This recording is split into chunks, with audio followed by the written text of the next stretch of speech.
Crisis of Character. Gary J. Byrne. Introduction. I dreamed of becoming an elite White House Secret Service officer, a member of its uniformed division. Nothing more and certainly nothing less. My dream came true. I stood guard, a pistol at my hip, outside the Oval Office, the last barrier before anyone saw Bill Clinton. The last barrier before Monica Lewinsky saw Bill Clinton. Yes, I'm that Secret Service officer. I saw Monica and I saw a lot more. I saw Hillary too.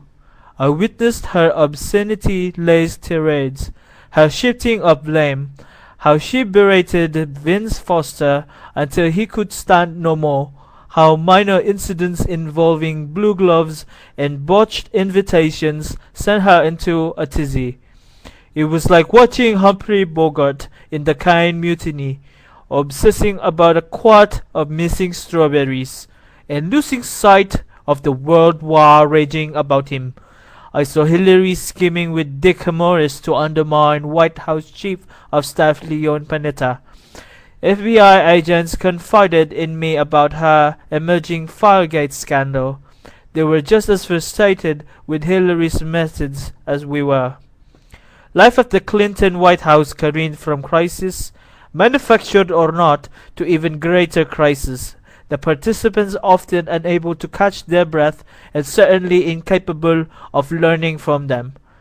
The Clinton White House atmosphere alternated from hilarity to bitter anger, lurching from nerves-on-end tension to sheer boredom.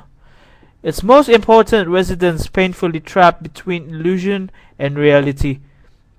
When I joined the Secret Service, I knew my body would be put to the test, that my knees would buckle from rigorous training, and I hoped that the extent of my ethical choices would be body armor or no body armor.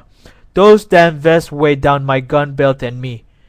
We were supposed to lay our lives, not our consciences, on the line. But at the Clinton White House, I soon recognized a disturbing and pervasive crisis of character. Boots on the ground. The men and women at the lowest part of the totem pole, those who faced death head-on, were measured by the highest ethical requirements.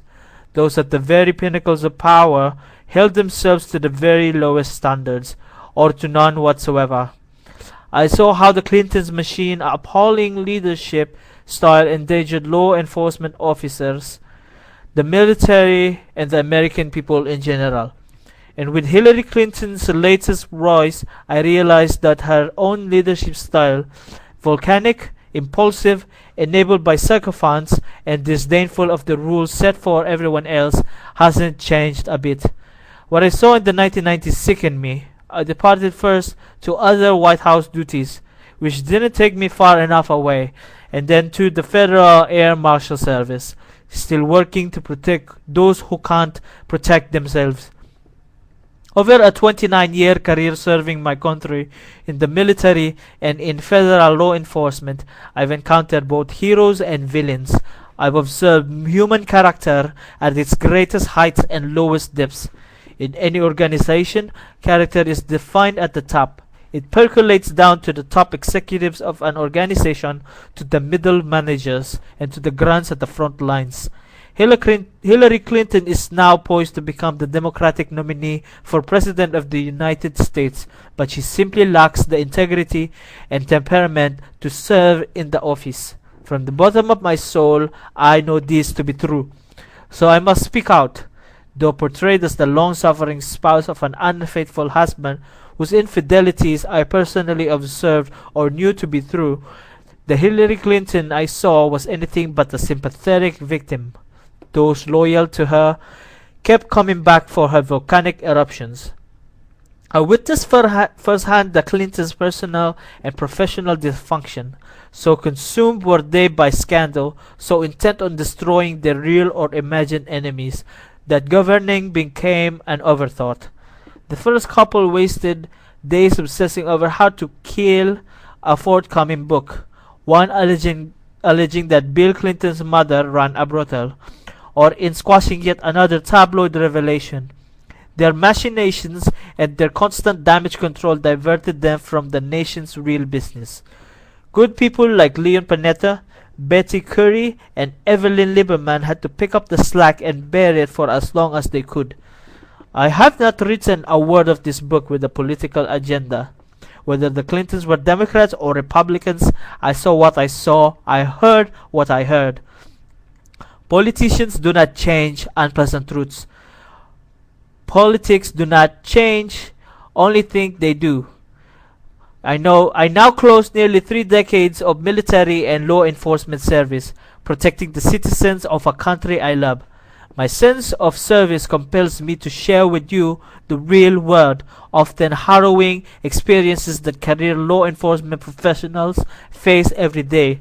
At the same time, I'm revealing the unvarnished true story of the Clintons, the real damage they inflicted via the presidency, and in my view, the threat they pose again to the future of our nation.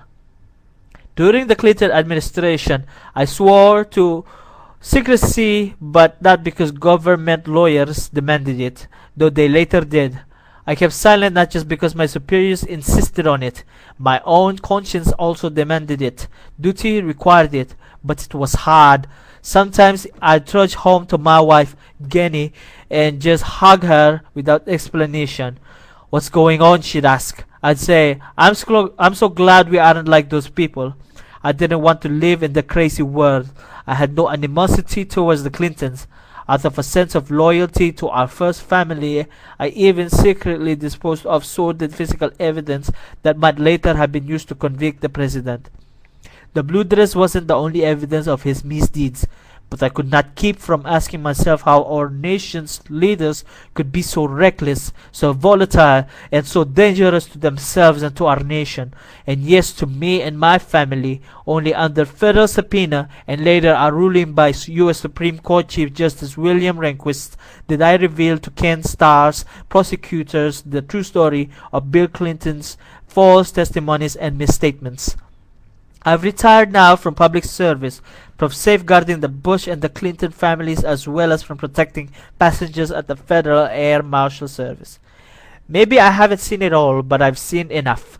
I want you to hear my story. It's about the men and women risking their lives to protect this nation. And more important, it's about how the Clintons must never again be allowed to put them, or you and your children, at risk. Gary J. Byrne, March 2016.